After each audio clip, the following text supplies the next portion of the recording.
Yeah, so as I was saying, guys, before the camera ran out of its beloved memory space, don't be too gingerly with a brush. Don't be too delicate. Just keep it smooth and keep it moving. So that's the mantra. That's the mantra for this painting, is to keep it moving, keep it smooth. That's why it pays to look after your brushes, so you don't get too many horrible gaps in between, because all those gaps will create lots of marks. But as I mentioned earlier, at this stage it doesn't really matter, as long as you haven't got any congealed pools of paint, thick lumps. And even then you can always check when it's all dry using quite a good strong light, and your fingers run over it, and then you can, if you find any lumps, you can just gently sand them out and then repaint it. So it's not an issue. Just depends how much time you've got to do these things, I guess. But so there we are, just smoothing it all out. It's quite good for me, this, because I can see the mistakes I've made with the rescribing, although some of it's not as bad as I imagined, to be honest.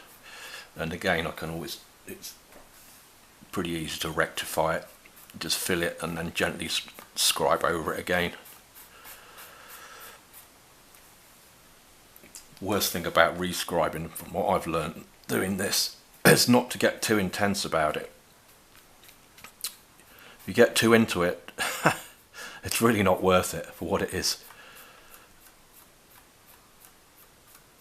Really not worth it.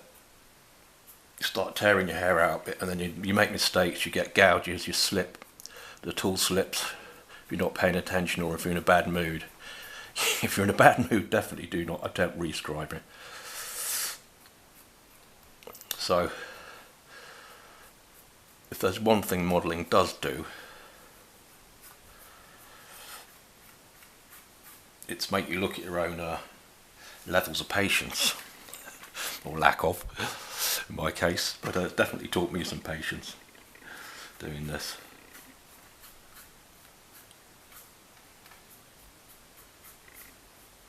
So again, you can literally trace the brush over, trace it over really lightly to get rid of any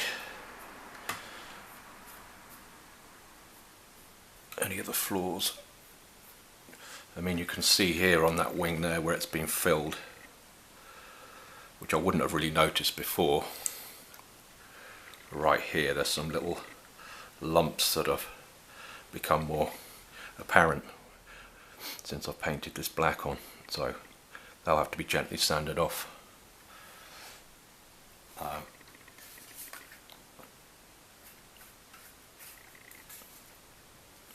So you can go along the wing to fill in the panel lines a bit more. I mean, the other reason not to use thick paint at this stage, well, any stage really, is that you don't want to fill in all the panel lines with thick paint, because then you're going to reduce any visibility of those to virtually nothing, to minimum. So you do want to see some detail. If you spent all that time, like this madman here, rescribing the damn thing,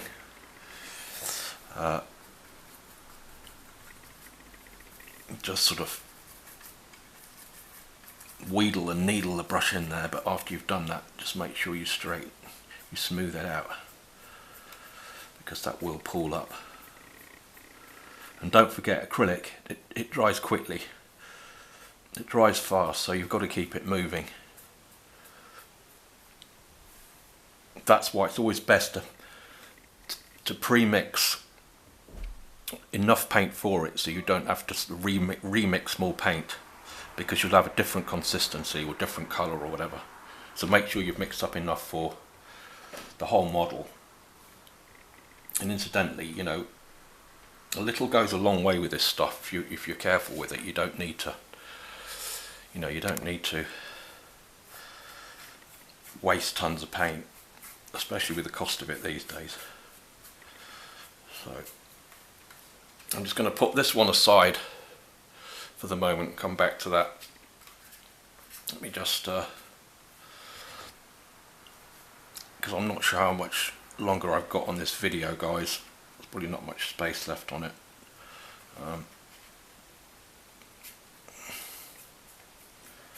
But I'm going to give that, this is going to have another coat of this. I'm going to fill in all these visible panel lines. I shall fill those in.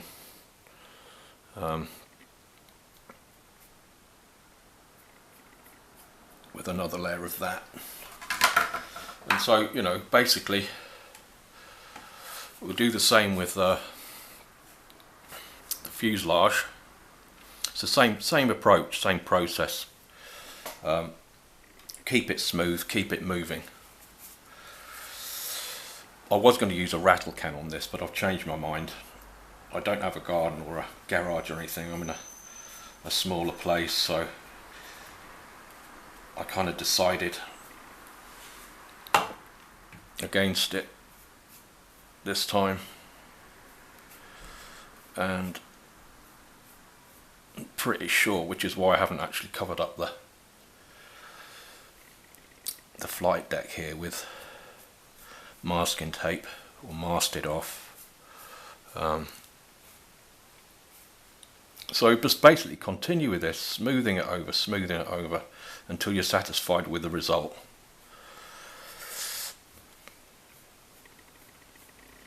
Like there, these panel lines here, they're too deep, they were too thick when I rescribed there, so this black will tone that down considerably. It won't be so harsh looking when the model's completed. You don't want it looking harsh. You want it toned down, a nice tone. That's what we're aiming for.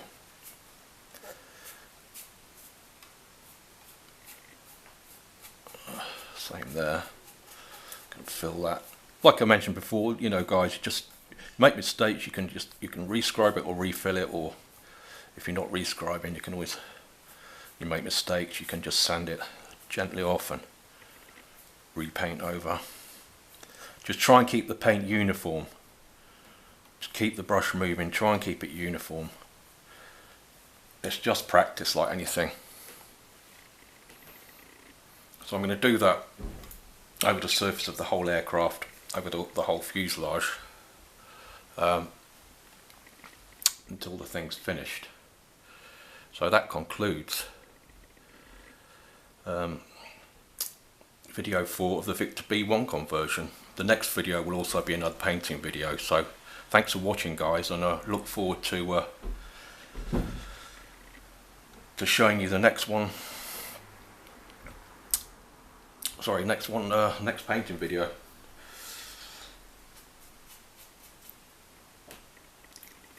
I'm not really concentrating here. I'm trying to do two things at once, but yeah, so that concludes this video.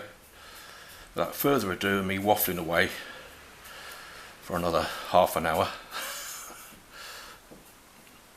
The next video will basically show the result of today's painting session.